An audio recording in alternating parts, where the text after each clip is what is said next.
Hello, everyone, and welcome back to More Than a Muse. I'm Stani. And I'm Sadie.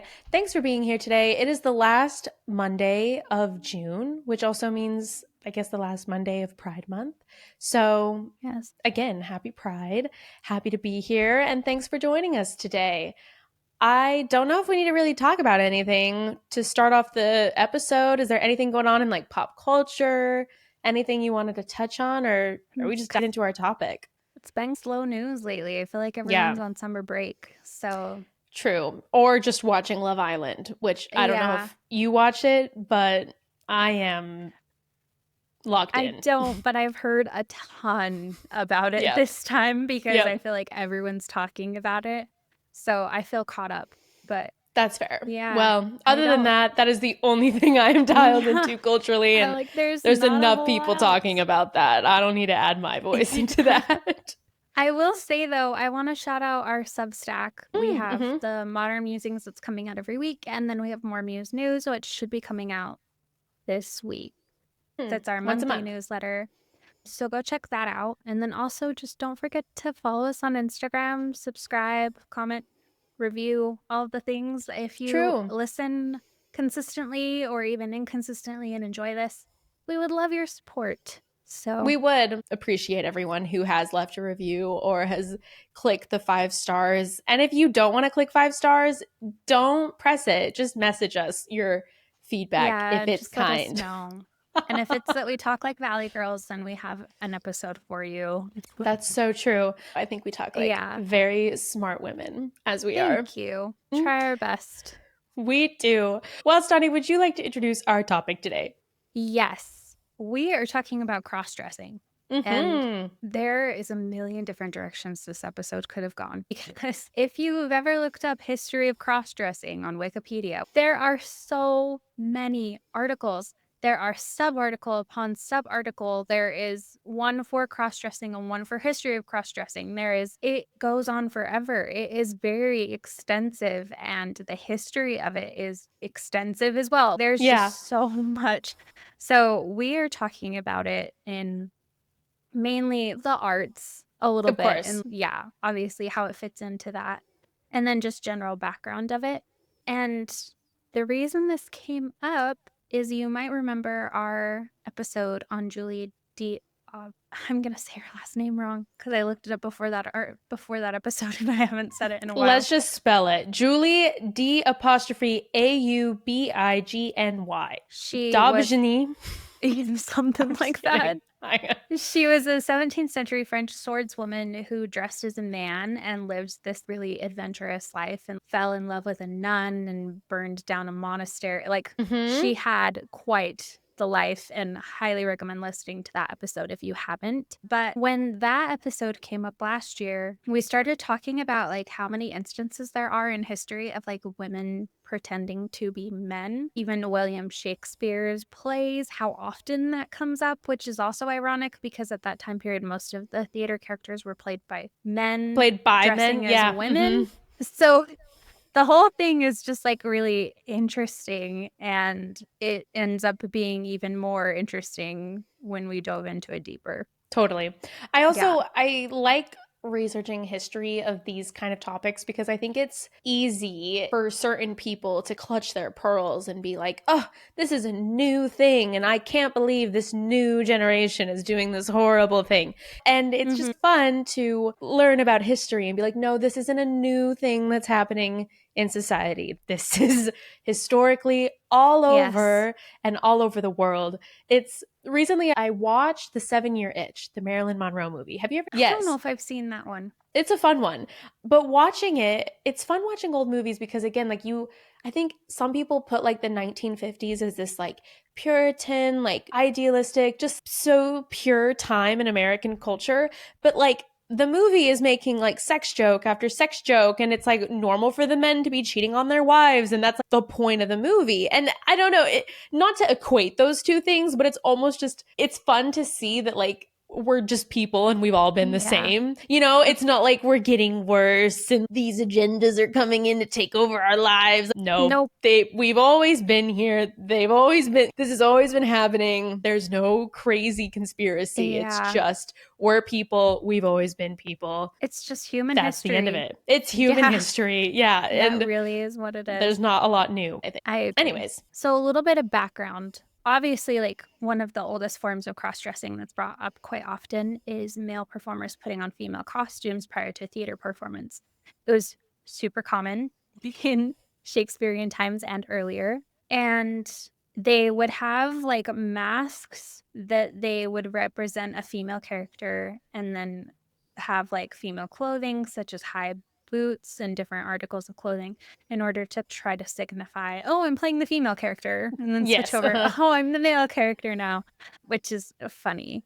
And then women dressing as men has taken a different role, a less artistic role, but Mhm. a very old and necessary tradition of dressing as men in order to either live adventurous lives, gain access to economic independence, travel safely without risk of harm undergoing Mhm. happening to them, or even entering war, which was very common actually, like more Mhm. than just Mulan. That's what I was thinking. Like, I want an American revolution movie about the women who fought in the war. I'm like, Yes, how common was this? And I want that to be a movie. I feel like that would be a great story. so common, so very common, and we'll talk about more of it, but it's Mm-hmm. interesting. I also thought, and I feel like this kind of stands true today with even just how our dress standards have developed, is that the practice of women dressing as men is viewed more positively as compared to men dressing as women. And I Yeah. do Mm-hmm. think that's true. And that's such a weird thing about society. And obviously patriarchy plays such a huge role in that, right? Where Mm-hmm. the role of women isn't viewed as highly as the role of men. Yeah. So Or women almost dressing that as like men. men is just generally the default setting. So it's like the Yes. way like pants and a shirt is anyone can wear that, but not everyone can wear a skirt and a shirt. Yeah. I don't know. No, it's interesting. And yeah, how that continues today. And then also like this idea of men cross-dressing to gain access to women for their own sexual desire, which is a continual thing that's very harmful, I know, in the trans community as well. And That messaging, that's, yeah. yeah, such an interesting connotation that's come from so long ago and continuing today, and like how false that can be. But yeah, and then obviously Christianity has a lot to do this. There's like a whole section. I'm not going to dive into everything on Christian history and religion of cross dressing, but there's a lot of records of how early church reacted and dealt with accusations and proof of saints cross dressing. And even if you think about like, Joan of Arc, that was one of the reasons she was burned alive, is because of cross dressing. And the church would use the incidences of cross dressing, however, would work best for them at the moment, which it sounds typical, but it would use like cross dressing to promote traditional gender standards, or would accept it as a proof of their spiritual purity and dedication, or it would be a reason to get them killed. A lot of things. And it's not just like the Catholic Church either. There's like a Christian theologian called Tertullian who would shame women who refuse to wear their veils in public. And I feel like that's very common with a lot of Mm-hmm. religions today, of like certain attire and dress that's standard based on gender norms, and saying that it like violates God's natural order and that you have to look at gender roles specifically and that you degrade yourselves or diminish your own femininity, which was a huge argument when women started wearing pants. That Mm-hmm. you were degrading your femininity. But obviously, it's always been considered taboo. And that's a funny thing that just continues as well. That like Christianity and other religions tend to be the ones that have the most issues with the idea of cross dressing throughout all history. Can I put a quick pin in this because you were talking about femininity and I was Yeah. reminded of something that I saw on TikTok this week and I wondered if you did too, about the woman who was talking about princess treatment from her husband.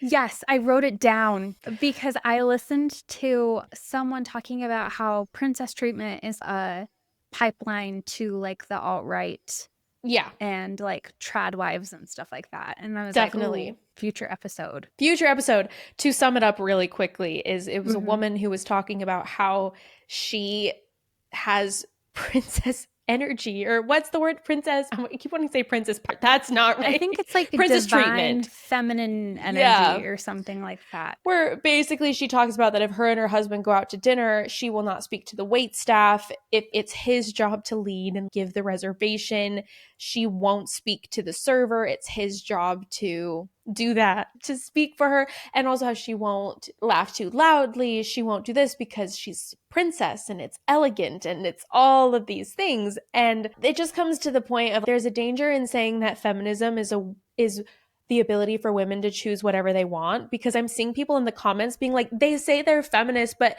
they don't realize that you're choosing to do this. And it's like, no, No, you're I good. just, that just frustrates me Yeah. to the end. I can't even handle Yeah, no, it. I feel like the whole idea of what masculine and feminine are so culturally determined, there's no way to say, oh, you're tapping into your feminine energy without a lens of the patriarchy, because that's how you grew up. So it's Yeah. like when you're saying, oh, it's princess treatment, it's okay. But if we went back to how like a princess would act in a matriarchal society, clear back in ancient times, do you think that's what would be happening? Look at it that way, then it's no, she's running a country. She's not sitting there waiting for her husband to order her a salad. Like, it's just, Yeah. I think Or it's important to realize that there's always like a lens that we're viewing it through, and it's not exactly the purest lens. it's also just interesting to me that anything that by certain definitions of leaning into your feminine power is just like not having a personality. Yeah. And just being a window that people can look through or look at and think is pretty. And yeah, I'm sure we'll talk about it more in a future episode, but Yeah, no, we talking definitely will. about those ideals and leaning into femininity, I've been watching every single take on the internet of someone Yes. responding to that. And I'm truly fascinated by this woman. I've gone back and watched a lot of her videos because I'm like, help me understand It's what's going on so here. weird. Yeah. I think that's one of the reasons that I love how much we lean into rage and like feminine rage, because that's when I Mm-hmm. feel the most like raw feminine energy, is when I Totally. feel that like divine anger that passed down through Absolutely. generations. Like no, she's not quietly not talking to the wait staff. Like the divine feminine is like Mm-mm. Cersei and Medusa and yeah. Absolutely. Yeah. I fully agree. Anyways, major detour there, but let's talk about some historical figures here. Like Yes. you mentioned, people have cross-dressed for various reasons across cultures. So we're going to give a bunch of different examples of specific women and maybe like their potential motives for doing it. Like you mentioned, sometimes it was to serve as a soldier in all male armies, protecting themselves or disguising themselves from dangerous circumstances, and just all kinds of things. I'll start with this first one, which is Marina the monk. And there are many tales of the desert fathers speak of monks who were actually disguised women, which is crazy. I was like, never would have thought that would have been a thing. But they weren't discovered until their bodies were prepared for burial. So they would take these secrets potentially to the grave. Such monk, Marina the monk, died 508. I think the year 508, accompanied her father to a monastery and adopted a monk's habit as a disguise, and took it to the point that she was falsely accused of getting a woman pregnant, that she patiently bore the accusation rather than revealing her identity to clear her name. That was actually an action that was praised in medieval books of saint lives as an example of like humble forbearance. So she was a woman, this monk, which is just crazy. They would keep it literally to the grave. They just decided to join this lifestyle. Another one is not named, but it's the son of Princess. Guys, I'm getting hard words today. Mm-hmm. Gyeonggi, I would say. Yeah, a Korean princess, right? Yes. And this was the idea where monarchies where the throne was inherited by male offspring, male descendants would sometimes be dressed as female in order to avoid dying, because some of the people that were in line for the throne would kill off all of the other men that could be eligible to Mm-hmm. contest them, which is why that is just bad. But this is one of the sons of the Korean princess. She was the daughter of the former king. and he was dressed in female clothes in his early years to fool his great uncle into thinking he was not a male descendant so he could live his life. And I'm glad that it worked. Yeah. This is Pope Joan. So the legend of Pope Joan alleges that she was a promiscuous female pope who dressed like a man and reigned from 855 to 858. Modern historians regard her as a mythical figure who originated from 13th century anti-pope satire. Probably not true. Hilarious though, regardless, but still the myth. Seen Conclave? I was just gonna say, yep, makes me think of Conclave. I wonder if that's like where that came from, is this myth. I really hope so. Mm-hmm. I think that would be so funny. Pope Joan, amazing. Pope Joan. Speaking of Joan, we have the Joan of Arc again that we've talked about quite a few times, but she wore male soldiers' clothing for protection, authority to serve in the French military, which is barred to women. Also, just because how are you going to go fight a war in a dress? Just not really possible. Mm-hmm. And then her refusal to remove men's clothing in prison, which was likely to prevent sexual assault, which is another reason we brought up that women would often dress as men. It was easier to protect themselves. But that was one of the reasons why she was killed. This next person is Hatshepsut? Yes. This was an Egyptian pharaoh. And she used it to legitimize her role as pharaoh, a position that was traditionally held by men. She adopted male regalia, including the false beard, to conform to just like the visual expectations that were associated with being the pharaoh. And yeah, so it was a very symbolic and political thing, not necessarily like identity driven. She's okay. You think that this looks like power? Perfect. Who cares? There you go. Yeah. I remember learning about her when we learned about ancient Egypt and oh, being really? like, huh, how interesting. In order to prove that you had to be in power, you had to wear a false beard. But yeah, I think she was even buried with it, and it was just like a chin strap kind of situation. That's kind of awesome. Yeah. The next was Kit Kavanaugh, and I think she went by Christian Davies when she was in the war. But she initially disguised herself as a man to follow her soldier husband to war. Wow. Which, true love right there. Continued to later fight in battles both for loyalty and survival, and then ended up revealing her identity after being wounded and received praise and a pension. Wow. It's confusing to me. Like, they're like, wow, so brave. Here's a pension, full honors. But women can't fight. Yeah, but then she had to sneak her way into that situation. Yeah, so interesting. Anne Bonny and Mary Read. They dressed as men to join pirate crews and participate in battle. Pirate ships were, of course, mostly male and often barred women, but there's a legend that after killing a man, some female pirates would reportedly expose their breasts to shock enemies and prove that they'd been beaten by a woman. They were both eventually captured, those two women, and their gender revelation caused public scandal. So I can't wait to learn more about them. Hannah Snell is another who disguised herself as a man to look for her missing husband and ended up joining the Royal Marines. She sustained multiple injuries in combat and also got a pension after revealing her identity. Wow.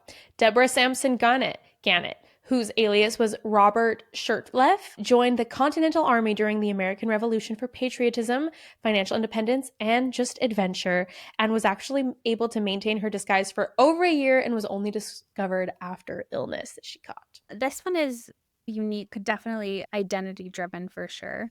Charlie Parkhurst lived and worked as a man to become a stagecoach driver and reportedly cast a vote in 1868, which made him one of the first assigned female people to vote in a U.S. presidential election. Wow. It's notable because Parkhurst was discovered to have been assigned female at birth only after they had died.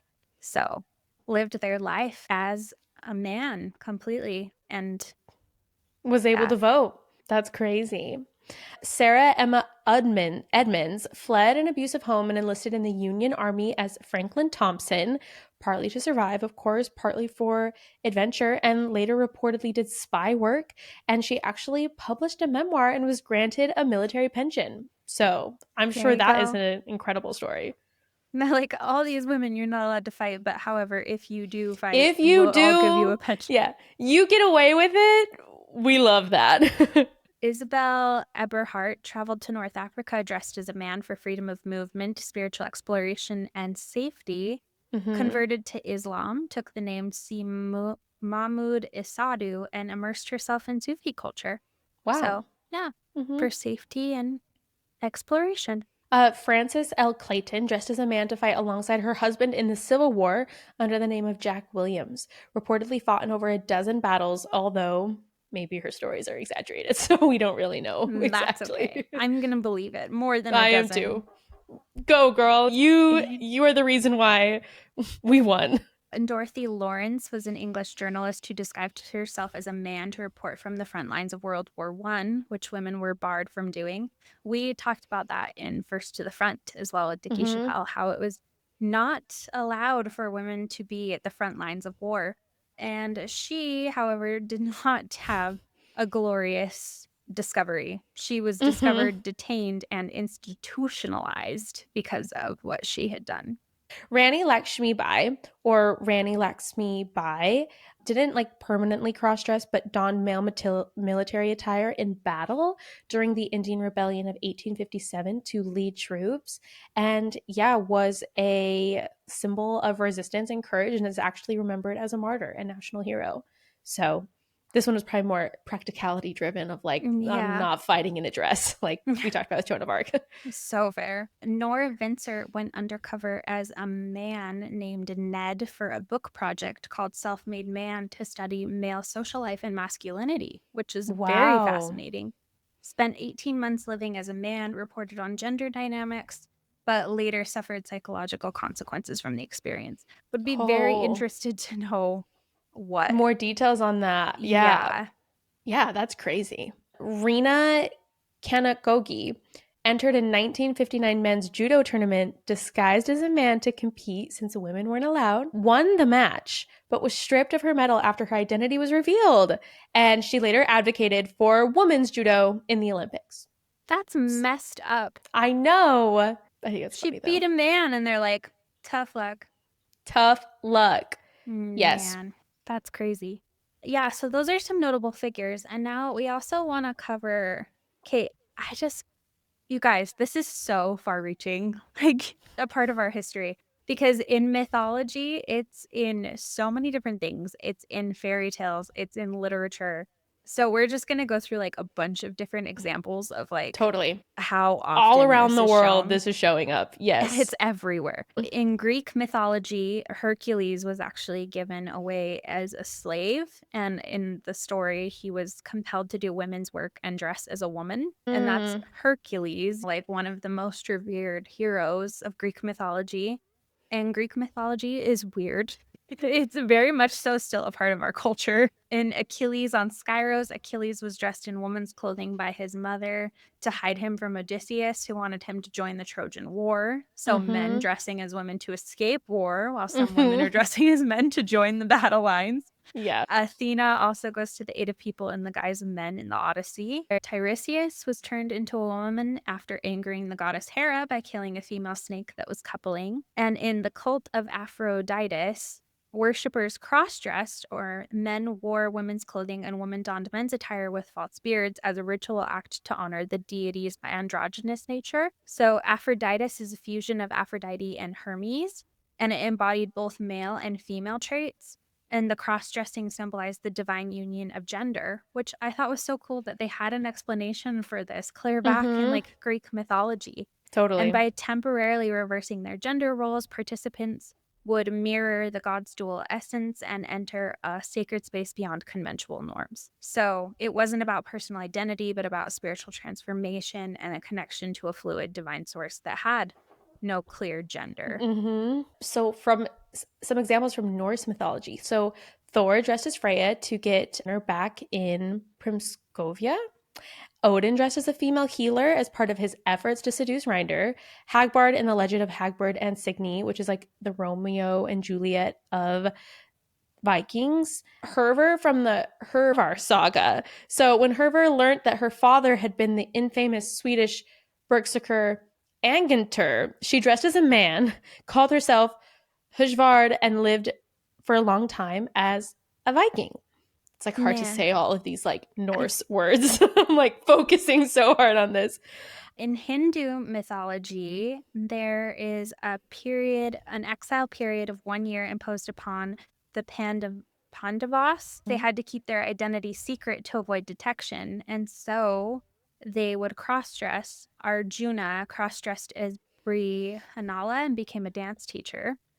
And then in another legend, Bapaya was cursed by her and became impotent. And the curse was only lifted when he worshipped her by dressing and acting like a woman. Devotees of the god Krishna, some male devotees of the god Krishna, specifically a sect called Sakabekhi. Guys, I'm sure we're butchering these, but bear with us. Lots of cultures, yes. Dress in female attire is an act of devotion. And Krishna and his consort Radha had cross-dressed in each other's clothing. And Krishna is also said to have dressed as a gopi and a Kanari goddess. Some examples just from folklore. There's been a lot of ballads that have cross-dressing heroines. Some, which is the famous flower of serving men, merely need to move about freely. So their idea, what others do it specifically in pursuit of a lover. Rose red and the white lily are child waters, and consequently, pregnancy often complicates this disguise because As you it got a would. big old pregnant lady. It's hard to pass as a man.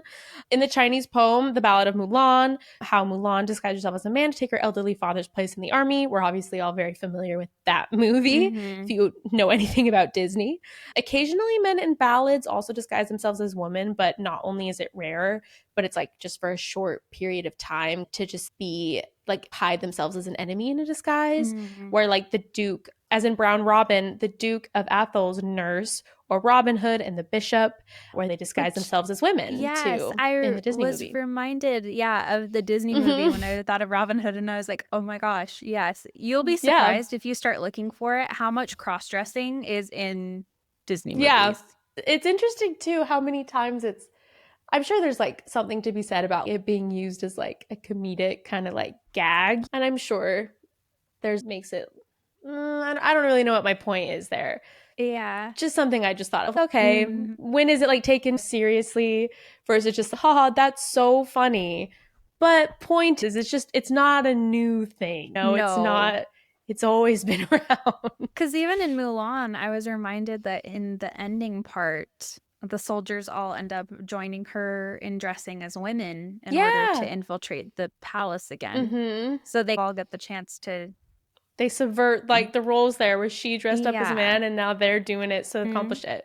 Yeah, it's everywhere. That's the Mm-hmm. challenge. Look for it. You'll find it everywhere. Yeah. Fairy tales seldom feature cross dressing, but an occasional heroine needs to move as freely as a man. The German, the 12 Huntsmen, the Scottish, the Tale of the Hoodie, or the Russian, the Lute Player. Madame Dolny included such a woman in her literary fairy tale, Belle Belle, or Le Chevalier Fortune. Seems like more of it's like they have to disguise themselves in like fairy tales and things like that is what it's used for. Yeah.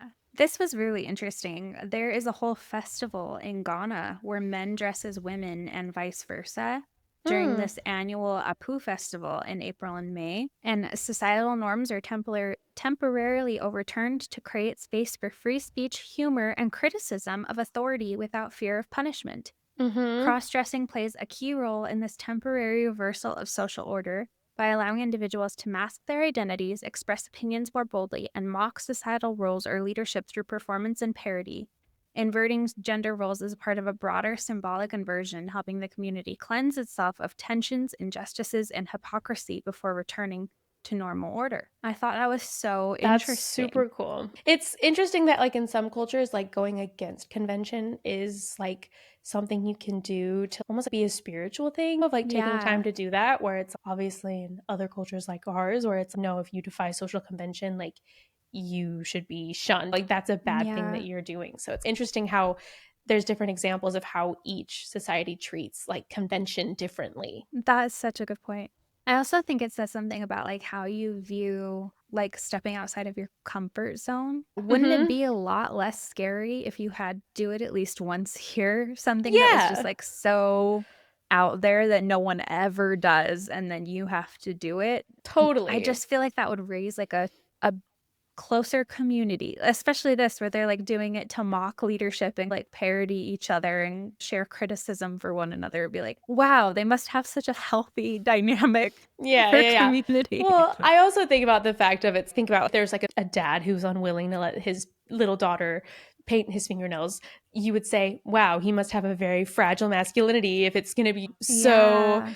potentially, what's the word? Like it's pretty so threatened by participating in anything feminine. So it's a comfortability in oneself just to say, True. no, like I can let myself just try things because who cares? I Yeah, don't who know. Like I really can go cares? outside of convention. I feel very secure in who I am and I know that I can come back to who I am. Yeah, And or also like I can open myself up to just new experiences. definitely. Literature is filled with it. Like you already talked about Shakespeare, which most of these literature examples are basically just Shakespeare examples. But beyond that, Mr. Rochester disguised himself as a gypsy woman sitting at the fireplace in Charlotte Bronte's Jane Eyre. And cross-dressing is a literary motif that's attested in older literature, but is becoming even more popular in modern literature. And it's often associated with character nonconformity, like we talked about, going against convention and sexuality rather though than like gender identity. Twelfth Night by William Shakespeare. This comedy follows Viola, who disguises herself as a man named Cesario, leading to mistaken identities and romantic complications. As You Like It by William Shakespeare. In this play, Rosalind disguises herself as a man named Ganymede and encounters various humorous situations while navigating the forest of Arden. I also think too, like she does it initially as like protection, but then like she's talking to the man she's interested in. She's, oh, you like Rosalind? Very cute. Yeah. Orlando by Virginia Woolf. This novel tells the story of Orlando, who experiences a magical transformation and lives for centuries, alternating between male and female identities. The Merchant of Venice by William Shakespeare. Portia, one of the central characters, dresses up as a male lawyer to defend Antonio in court, displaying wit and intelligence. The Roaring Girl by Thomas Middleton and Thomas Dekker. This Jacobin play features Moll Cutpurse, a cross-dressing female protagonist known for her boldness and defiance of societal norms. The Masqueraders by Georgette Heyer, set in the Georgian Empire. This novel follows siblings Prudence and Robin, who take turns disguising themselves as the opposite gender to navigate the world. And Ganymede by Michelle Turner.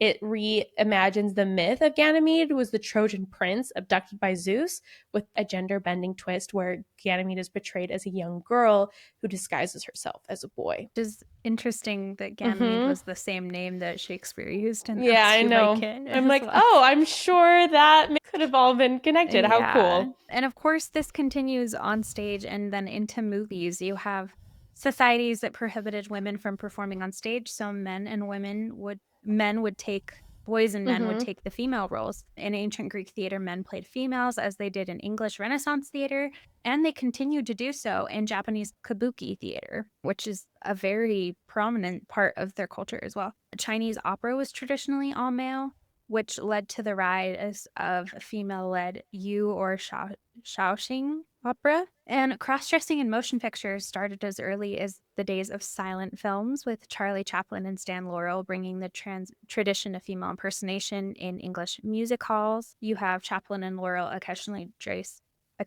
dressing as women in their films. And even the beefy American actor Wallace Beery appeared in a series of silent films as a Swedish woman. The Three Stooges, Curly, played by Jerry Howard, sometimes appeared in drag in their short films. And the tradition has continued for many years. Like you said, usually played for laughs, but Mm-hmm. also as plot points a lot of the time. And in recent decades, there have been dramatic films in which cross-dressing was included, probably because of strict censorship of American films until the mid 1960s, which we've Mm-hmm. covered as well about how much they started censoring. But you have Mulan, obviously. That one's going to come up a lot. And then Mm-hmm. you also have Yentl in 1983 that was directed by and starring Barbara Streisand.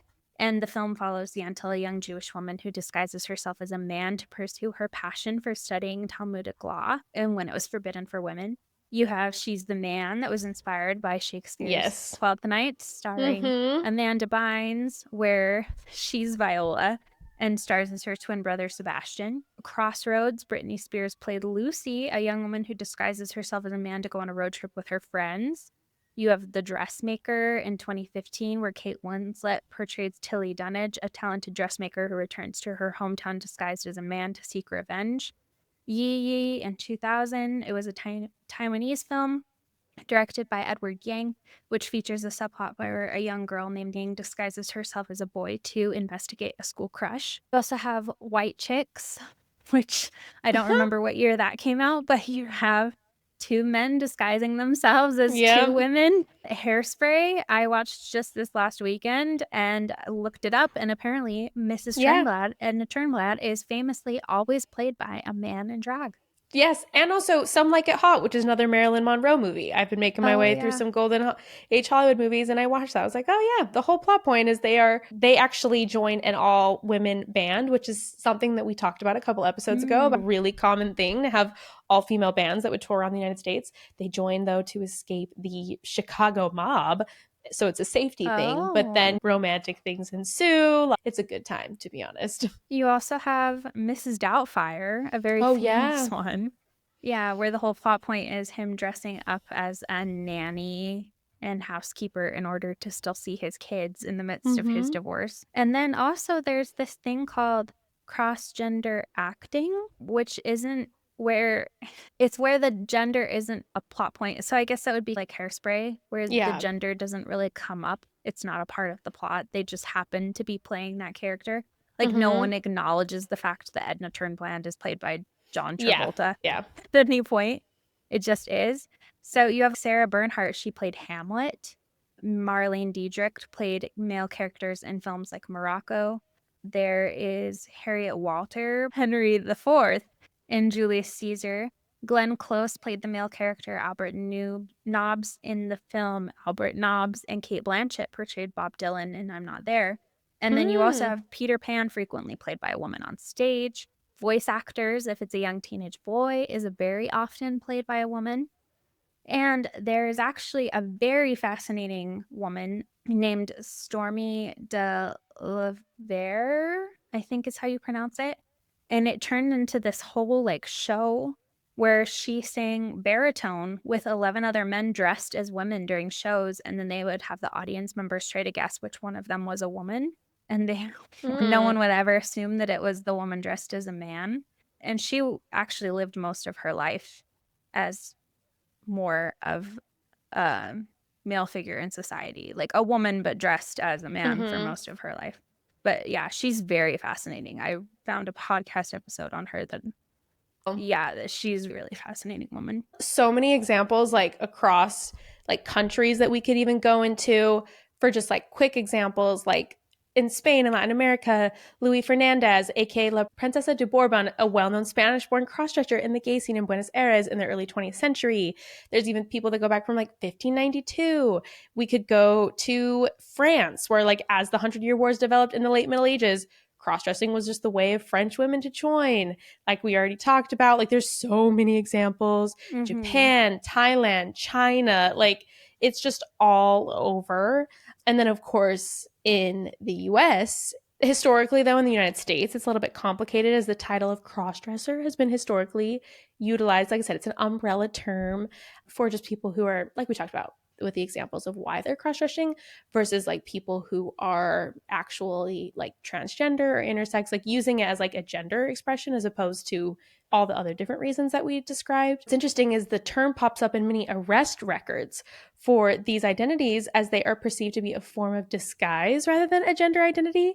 For Harry Allen, who was born in 1888, born female under the name Nell Pickerel in the Pacific Northwest, was categorized as a male impersonator who cross-dressed. He self-identified and lived full-time as a man, fitting more closely with the term transgender, but a term like wasn't solidified back then. And yeah, he was arrested because he was like being an impersonator, and that's it's just It's crazy they didn't have the words for it. it's one of the complications too, I think, about talking about the history of cross-dressing is that so much I feel like it comes up with why were they doing it? Like what was the point? And I think I've come to the conclusion that like we don't know. Like we'll never Yeah. know entirely if it was gender identity or if it was completely for protection or convenience, or we can assume based on a lot of things. But at the end of the day, it shouldn't be this crazy Mm-hmm. to see this happening because it's been such a part of history for so long. Like we've literally talked about like 50 million different instances throughout Yeah. history. Mm-hmm. So it's interesting that it becomes such a thing in the US as we continue into this history. of like it becoming such a horrible like crime to Totally. dress up as a different gender from your own when it's proven that it's such a normal thing. One thing that I was so interested in reading about is that the gold rush led to this, of course, huge migration of mainly male laborers. And because there was like this explosive population, there was a resulted in this huge demand to import just different commodities. And as society evolved over the following decades, the growing demand for entertainment created a unique opportunity for male crossdressers to perform. And it was encouraged for entertainment purposes due to the lack of women.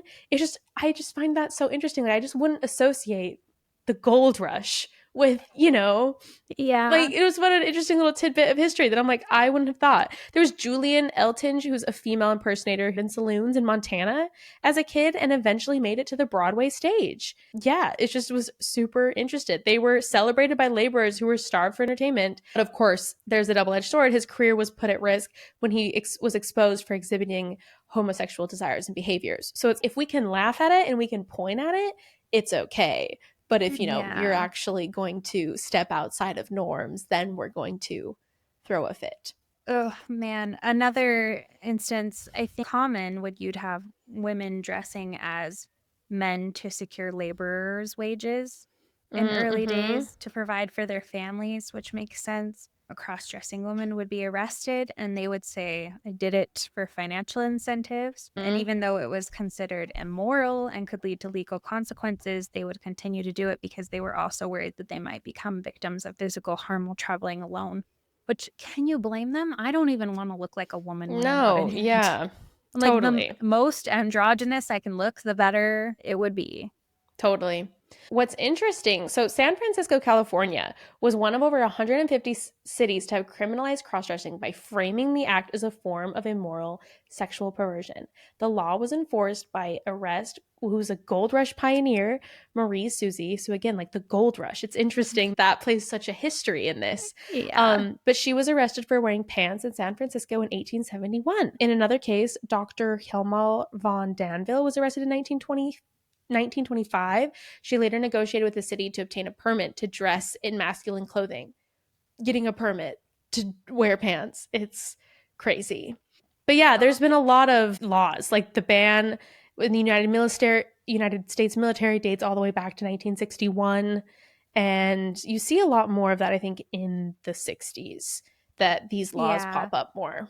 Said by the time the US entered World War I, over 150 cities had passed anti cross dressing ordinances. Notably focused in the West, it was considered publicly indecent or considered a disguise. And it was to lead to easy prosecution because it was easier to get mad at people for acting outside of the norms. But Mm-hmm. yeah, what was interesting in all of this is you mentioned all these other countries. The United States was the one that like cracked down on it the most and considered it like Mm, morally indecent, which is, I guess, not to be surprising. expected Yeah. because it was a country founded on Puritan religion. Crazy if you think about it, growing up in the US and being like, oh, like everyone has an issue with this. And then looking out across all of the world and being like, oh, no one has a opinion. yeah, Do you know what I yeah, mean? yeah, yeah, Like, yeah. it's still such a huge part of so many cultures and societies. And like in England, Scotland, and Ireland, it's a part of club culture. Like they dress as women and go to the club and Mm-hmm. drink. Like it's so common. And yet our country has so many problems with it. Yeah, yeah, absolutely. I'm also just thinking of like the fact that like this note too I wanted to point out is like the laws did not lend to like easy prosecution on this grounds of it because they were designed to prohibit presenting in disguise in order to commit a criminal offense. It basically emboldened and served the purpose of allowing police to harass cross-dressers, right? Yeah. It's like really you couldn't tell what was going on, but it wasn't like they were going to lock you behind bars per se. They did sometimes, but it was basically like I said, they would just get harassed for it. And it was Yeah. invited that in, which is sad. And I Yeah. think That's set precedents for a lot obviously, of later things. yeah. And I think it set a precedence of looking at it and viewing it as odd. And Mm-hmm. even like thinking back to, we've talked about Renaissance paintings. It didn't specifically bring this up, but women weren't allowed to model. Anytime that a woman was featured in a painting, it was a male model who was probably cross-dressing in order for them to be able to complete the painting. Like, it's just such an inherent part, I think, of culture, of art, of theater, of literature, to question gender identity and question like the norms of that and subvert it in some ways, like step outside the boundaries and see what comes from that. And so many cool stories that come from it, of like women going off to war, and like the whole legend of Fa Mulan, and Yeah. all of the Shakespearean stories. Like, all of that comes from this idea of people doing something that was like unconventional. Yeah, absolutely. Yeah. And like you said, it's almost like in the right context, you're lauded as a hero for it. Yeah. But if it serves the exact way that people are comfortable with, then it's like, wow, you're so brave and amazing. But if it's anything else, it's like, how dare you? I Yeah. know. Like, some of the women, they're like, oh, we'll give you a pension. And some of the other women, they're like, you're We're locking institutionalized. you away. Yeah. And no, it's just interesting. I don't know exactly, there's like a huge point in this episode other than No, maybe pause for a moment and be like, wow, been a part of this is history this before. is yeah, everywhere. Let's Yeah. normalize this a little bit, clutch our pearls. One last thing I wanted to shout out is that it was Stonewall riots of 1969 that cross-dressing arrests decreased and became much less common. And in 1986, it was the case of DC and MS versus the city of St. Louis, centered on an anti-cross-dressing city ordinance, with the presiding judge ruling that laws with criminal penalties must be strictly construed. So I thought it was cool. Like, that's There like you another go. thing that like the Stonewall riots accomplished, is Yeah. that not being such viewed as a criminal offense, which I think is really cool. I love that. I also think one thing I like to think about a lot is that cross-dressing doesn't have to be like a huge thing. Like, I think Yeah. exploring gender identity, like a guy wearing pink, a woman wearing pants, oh, the horror. Silly things. Like, Yeah. the like, maybe if we could step outside of ourselves a little bit more, like, I feel like we'd all be having a lot more fun. True. Yeah. I On just think surface about level, how much of, totally. yeah, like clothing and wardrobe and like everything like that's so associated with women, and like how much more fun would men's clothes be if like they could Mm-hmm. subvert gender identity a little bit more. And like, how much easier would it be to dress sometimes if you could literally just wear whatever and it just didn't have to be like a specific Mm-hmm. thing. I don't know, it doesn't always have to be because of your sexuality or like your gender identity or something. Like, cross-dressing can also just be fun, I think, Yeah. sometimes. Like, why can't it just be any form of self-expression? And why Yeah, is that something that people, yeah, you would be scared of? exactly. So, Mm-hmm. I don't know, I will say a I little went to a bit of birthday that. party that was The Office themed, and prompt was to wear business casual. So I wore one of Jordan's old suits. I was like, oh, okay, Nice. I get it. If I like, this is why men like run the world. It's because if I was wearing this every day, I too would feel in charge. Like, point is, see, why not? See what it feels like. I know. Literally, though, it's just like, why not? And I think women are allowed to do it a lot more often than men, which is Yeah, sad. Like, definitely. menswear has become such a huge fashion trend for women, and it's let guys wear nail polish, let guys wear concealer, for heaven's sakes. I don't know how we all made it through junior high. Like, are you kidding? That's horrible. Oh, yeah, I don't so know. real. Yeah, I just think that we could relax a little bit. Just have a little bit Totally. more fun. Totally. No, I like that. I Yeah. think that's a good point to end on. Because, like you said, we didn't have a strong point with this episode, more of just to normalize and show how it's been so prevalent in different art mediums Yeah. and different folk tales and mythology and things like that. Like, it's cool to realize how much that's just been around. Yep. It Yeah. was literally like a rabbit hole we just fell down. So Yeah, thank you all to exactly. Jonah. Thank you for joining us today. Mm, And we'll be back next Monday. Next Monday, we actually are not coming with a new episode, but we'll be reposting an episode from the past that we thought deserved a little bit more love, as we are going to be out of town. So still check out that and episode it's a because it's a good great one, topic. honestly, to what we just covered I was just going to in a say, way. very relevant and a Yeah. pretty, let's just go down this rabbit hole and see where we go. So Yep. you can check out that episode next week, and then we'll be back with new content later in the month of July.